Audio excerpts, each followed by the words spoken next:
ang pinantatawag sa sumusunod kay Kristo, Kristiyano.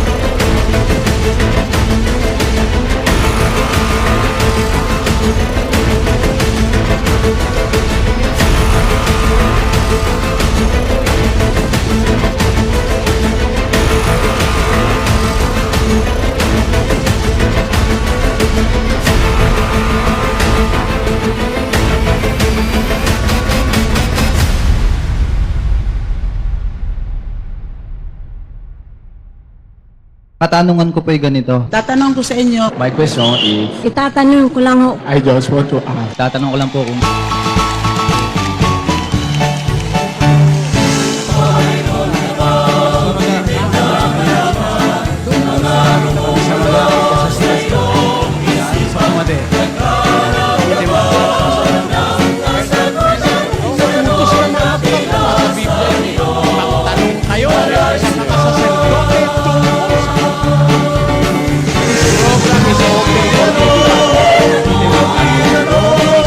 I'm ready. Sasagutin ko kayo. Pero kung gusto mo ng kompletong sagot, itanong mo. May sagot ang Biblia. Nakasulat kumpleto, walang bawas, walang labis, walang kulang. Kaya ang sabi ng mga apostol, matuto kayo sa amin, huwag hihigit sa bagay na nasusulat.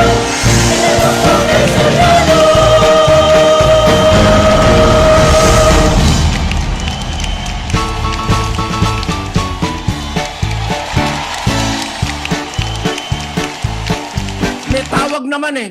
Hindi naman ang tawag eh, Mormons eh. Saksi ka kami ni Jehovah. Ang pinantatawag sa sumusunod kay Kristo, Kristiyano. Hindi Baptist, hindi Mormons, hindi Sabadista. Pinalitan. Ako eka, Iglesia Katolika. Romano eka ako. Teka muna, dapat Kristiyano eh. 11:26 ng gawa. Pakinggan nyo. At nang siya'y kaniyang masumpungan, ay kaniyang dinala siya sa Antioquia. At nangyari na sa buong 1 taon, sila'y nakisama sa iglesia at nagsipagturo sa maraming tao. At ang mga alagad ay pinasimulang tawaging mga Kristiyano sa Antioquia. Kaya ako, ayokong tatawagin ako na halimbawa, tatawagin mo ako na iba. Kristiyano ako. Hindi ako Hindu. No? Kristiyano ako. Yun ang utos ng Diyos na maging katawagan natin. 1 Pedro 4. Pakinggan nyo nakasulat. 16. Ngunit kung ang isang tao ay magbata na gaya ng Kristiyano, ay huwag mahiya, kundi luwalhatiin ng Diyos sa pangalang ito. Ayan ang dapat nating ipagmalaki. Tayo'y Kristiyano. Kung tayo ay talagang naturuan ng aral ni Kristo, pero to masquerade or to present yourself as Baptist, tapos parang bang sila ang nakapakyaw ng Biblia na hindi na raw kailangan ng any works of righteousness. Sino nagsabi sa inyo? Na hindi included ang works of righteousness which we have done? It is included because we will be judged according to our works. According to our works. That is what is in the Bible. That's why, to be saved and to know and to bravely and without doubt to say that you are saved, you must be sure that you are doing and you have done the work of righteousness that God have asked us to do. Kaya si Apostol Pablo, nung makatiyak siya na nagawa niya na lahat, noon niya sinabi, iniaalay na ako, ang panahon ng pagpanaw ko dumating na, Mamamatay na siya. Nakipagbaka ako ng mabuting pakikipagbaka. Natapos ko na ang aking takbo, yung kanyang trabaho. Iningatan ko ang pananampalataya. Buhat ngayon. Tamo, hindi kayo kapareho ni San Pablo? Kailan niya sinabi, buhat ngayon, nakataan sa akin ang putong nakatwiran. Kailan? Nung mamamatay na siya, na nakatagal siya, siya'y nakapanatili, nakatapos siya. Kayo naman, di pa kayo nag-uumpisa, ligtas na kami. Tang-tapang ng hiya ng mga pastor na yan. Di pa nga kayo nag-uumpisa eh. Wala pa nga kayo nagagawang buti sa sangkatauhan eh. Tapos ligtas na kayo. Si Pablo nung sabihin, buhat ngayon, nung natapos ko na aking takbo, iningatan ko ang pananampalataya, nakipagbaka ako ng mabuting pakikipagbaka, buhat ngayon, natataan sa akin ang putong nakatwiran. Bakit buhat ngayon? Kasi nung hindi pa nagaganap yung lahat ng bagay na dapat niyang ganapin, ang sabi ni Pablo sa Filipos, Kapitulo 3, versikulo 13, pakinggan nyo mga kababayan. Mga kapatid, hindi ko pa inaaring inabot. Datapwat, isang bagay ang ginagawa ko, na nililimot ang mga bagay na nasa likuran at tinutungo ang mga bagay na hinaharap. Nagtutumulin ako sa hangganan sa gantimpala ng dakilang pagtawag ng Diyos na kay Kristo Jesus. Ayon. hindi ko inaaring naabot ko na mga kapatid. Datapot isang bagay ang ginagawa ko. Hindi siya pastor ng Baptist, no? Hindi ko pa inaaring inabot. Isang bagay ang ginagawa ko. Nililimot ko ang bagay na nasa likuran, tinutungo ko ang bagay na hinaharap. Tapos sabi niya, nagtutumulin ako sa hangganan ng gantimpala. Wala ka pa sa finish line, sasabihin mo, champion ka na. Alam mo kapatid, sumali ka sa sports. Pagka may running, tatakbo ka. Pag wala ka pa sa finish line, huwag sasabihin champion ka. Kaya mo lang masasabing ikaw ang champion pag ikaw ay unang-unang nakarating dun sa finish line. Nagtutumulin ako sa hangganan sa gantimpala ng dakilang pagtawag ng Diyos na kay Kristo Jesus. Kaya ang sabi kasi ni Kristo sa Mateo 24:13, pakinggan nyo nakasulat. Datapwat, ang magtitiis hanggang sa wakas ay siyang maliligtas. O, kita mo, magtiis ka muna hanggang wakas, saka ka maliligtas. Nagtiis ka hanggang 3 buwan o 3 taon o 30 taon, tapos bumalik ka na. Hindi ka pwedeng maligtas nun, kapatid. Pakinggan mo sa isang talata ng Hebreo, 10:36 at 38. Sapagkat kayo'y nangangailangan ng pagtitiis upang kung inyong magawa ang kalooban ng Diyos ay magsitanggap kayo ng pangako. 38. Ngunit ang aking lingkod na matuwid ay mabubuhay sa pananampalataya at kung siya ay umurong ay hindi kalulugdan ng aking kaluluwa. Nakita mo kapatid? Yan ang hindi tinuturo ng Baptist. Mga talatang yan di binabasa sa Baptist. Sabi ng Diyos, ang aking lingkod na matuwid, mabubuhay sa pananampalataya. Shall live in faith. But,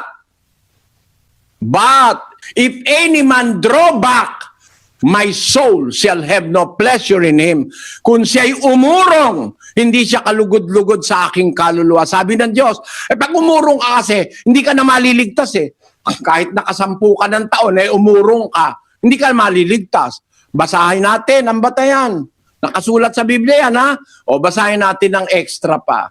Sa Ezekiel, Kapitulo 3, at ang bersikulo ay 20. Pakilagay sa screen. Basahin natin. Muli, pagka ang isang taong matuwid ay lumilihis sa kaniyang katwiran, at gumawa ng kasamaan, at ako'y naglagay ng katitisuran sa harap niya. Siya'y mamamatay, sapagkat hindi mo siya pinagpaunahan. Siya'y mamamatay sa kanyang kasalanan, at ang kanyang mga matuwid na gawa na kanyang ginawa ay hindi aalalahanin. Ayun, kita mo? Yung matuwid, lumihis sa kanyang katwiran, gumawa ng masama. Anumang kanyang ginawa, hindi naaalalahanin. Kaya nakita nyo, napaka-vital ng gawain. You have to continue working the work of God and you have to finish, no? Meron trabaho, kapatid. Sasabihin nyo, wala ng works. May trabaho. Tinanong nga ng mga Hudyo, Panginoong Jesus ano ba ang gawa ng Diyos na nararapat naming gawin? Sumagot ang Panginoong Jesus, magsigawa kayo, hindi dahil sa pagkaing napapanis, kundi dahil sa pagkaing tumatagal hanggang sa buhay na walang hanggan, sabi niya. No? Ngayon, doon sa 3 ng Juan, ang sabi ng Panginoon Kristo, ang pagkain ko ay gawin ang kalooban niyaong nagsugo sa akin at tapusin ang kanyang gawa. Ang Panginoon Kristo may gawain. Yun ang kanyang pagkain. Ang pagkain ko, basahin mo na nga kapatid na Daniel 4:34. Sinabi sa kanila ni Jesus, ang pagkain ko ay ang aking gawin, ang kalooban ng sa akin ay nagsugo, at tapusin ang kanyang gawa. Ang anak ng Diyos gumagawa nga tayo, gagawa ba tayo? Basahin natin ang 15:5 ng Juan, kapatid na Daniel. Ako ang puno ng ubas, kayo ang mga sanga. Ang nananatili sa akin at ako'y sa kanya ay siyang nagbubunga ng marami, sapagkat kung kayo'y hiwalay sa akin, ay wala kayong magagawa. Hindi, dapat pala tayong gumawa. Kaya lang ang paggawa natin, kasama ang Kristo. Kasi apart from me, hiwalay kayo sa akin, wala kayong magagawa. Meron tayong gagawin. Ang katunayang, pinagagawa tayo ng mabuti, pinapamalian ko yung aral ng Baptist na hindi raw considered ang any work of righteousness. Sabi nung katarantaduhan na yun. No? Anong katunayang yan kalooban ng Diyos. Nagagawa tayo para tayo maligtas. Basahin natin ang Pilipos 2:12, kapatid na Daniel.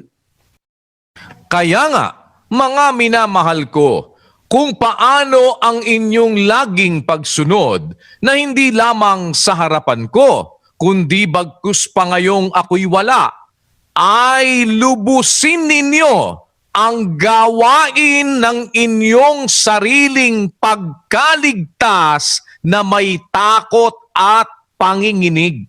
Nakita niyo mga kababayan? May party kang gagawin. Gagawin ni Kristo yung kanya, gagawin ng Ama yung kanya, gagawin ng Espiritu Santo yung kanya. Pero ikaw, libre ka na. Wala ka nang gagawin. Sasabihin mo lang, sumasampalataya kami, baptist kami, ligtas na kami. One save, forever save. One save, always save. Kung gusto nyo, matanda na rin lang ako Diskusyon tayo, putulan ng lalamunan. Pag napatunayan nyo sa harapan ng tao, yung itinuturo nyong aral na yan sa likod-likod, umarap kayo, mga pastor ng Baptist. Huwag itong membro nyo ang pinapaharap nyo sa akin. Yung sinasabi nyo na hindi na kailangan ng gawa, maliwanag ang sabi ni Pablo sa mga taga-Pilipos, lubusin ninyo ang gawain ng inyong sariling pagkaligtas na may takot at panginginig. Bakit? Bakit? Kasi malaki ang timbang ng ating gagawain. Ang paggawa, susunod ka kay Kristo. Ano ba pinapagawa ni Kristo? Umibig ka sa kapwa. Pag umiibig ka sa kapwa, papautangin mo yung nangungutang. Bibigyan mo yung humihingi. Magdo-donate ka sa mga wala, no? Magbibigay ka ng tulong. Gagawin mo yan. Yan. Mga lahat ng gawang mabuti. Yan ba hindi kailangan ng konsiderasyon sa gawa para maligtas ka? Kasama yan sa pagbabatayan. Kaya ka lang nagiging dapat na masakop ng dugo ni Kristo dahil sa pananampalatayang may kalakip na gawa. Basahin natin ang 2:22 ng Santiago. Ito, hindi nyo binabasa ito eh. Nakikita mo na ang pananampalataya ay gumagawang kalakip ng kaniyang mga gawa.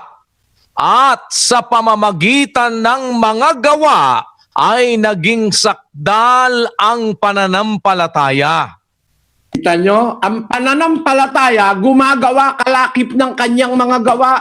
Alam nyo mga kapatid, yung pananampalatayan totoo na masasakop ka ng redeeming power of the blood of Christ is a faith that works. A faith that operates in good works. Hindi basta faith lang, daldalan. Sumampalataya kay Kristo. Iligtas na ako. Hindi yon, hindi yon. Nakikita mo ang pananampalataya, sabi ni Santiago, gumagawa kalakip ng kanyang mga automatically may gawa na kasama ang talagang pananampalataya. Pag sinabi yung pananampalataya, totoong pananampalataya, may automatic na kasamang gawa yon. Sa pamamagitan ng gawa, naging sakdal ang pananampalataya. 26, pakinggan nyo. Sapagkat kung paanong ang katawan na walang espiritu ay patay, ay gayon din ang pananampalataya na hiwalay sa gawa ay patay. Patay ang pananampalataya ng mga Baptist, walang gawa kasi. Iniasa na lahat kay Kristo. Nagbakasyon na mga pastor. Humingi na lang ng humingi ng ikapu at ng abuloy. Hindi nagagawa ng mabuti. Ganun ang ginagawa nyo. Sabi mo, hindi kailangan gawang mabuti. Tanong ko, pastor, nangangaral ka ba? Oo. Gawa bang mabuti yan? Ano sagot? Kung gawang mabuti ang pangaral, ba't ka pa nangangaral? Gumagawa ka palang mabuti. Hindi naman kailangan yan. Talungin mo, pastor. Pastor, ang akin pong ikapo bibigay ko sa linggo. Okay. Mabuti yan. Tanong, pastor, akala ko ba hindi na kailangan ng gawang mabuti basta't ligtas na tayo without any work of righteousness? Pagka ganon, hindi ko nabibigay ikapo ko. Tingnan mo kung pumayag. Mabuti raw yung ikapo eh. Sabi ng pastor eh. Mas mabuti nga kung dadagdagan mo raw eh. Kung hindi na kailangan, huwag ka na mag-ikapo. Tingnan mo pag hindi nagreklamo yung pastor mo. Nagreklamo eh. Tinuruan ko yung miyembro dito sa Brazil eh. Sabi ng pastor mo, hindi na kailangan gumawa ng mabuti. Ito ako, approach mo. Pastor, mabuti po ba talagang magbigay ako na ikapo? Oo, sabi niya. Para hindi ka salakayin ng devorador. Sabi, para ikaw huwag salakayin ng devorador. Magbigay ka na ikapo, mabuti talaga yan. Sabi niya. Sabi niyo po, pastor, hindi na kailangan ng gawang mabuti. Hindi na po ako magbibigay na ikapo. Hindi ka dapat. Sabi, tinan mo, ayaw pumayag pagka pera ang hindi na ibibigay eh. Pero sabi nga nung pastor Tuason doon sa Angeles City, nakadiskusyon ko. Ibig mo sabihin, pag sumampalataya ka, ligtas ka na forever? Oo raw. Kahit mangalo niya ka, oo ka. Ha? Kahit ikaw ay gumawa ng masama, pumatay ka ng kapwa, ligtas ka pa rin. Sabi ko, tindi ng paniniwala nitong mga Baptist na to. Malaking kademonyohan ang naituro sa inyo ng Amerikano. No? Ikinalulungkot ko, no?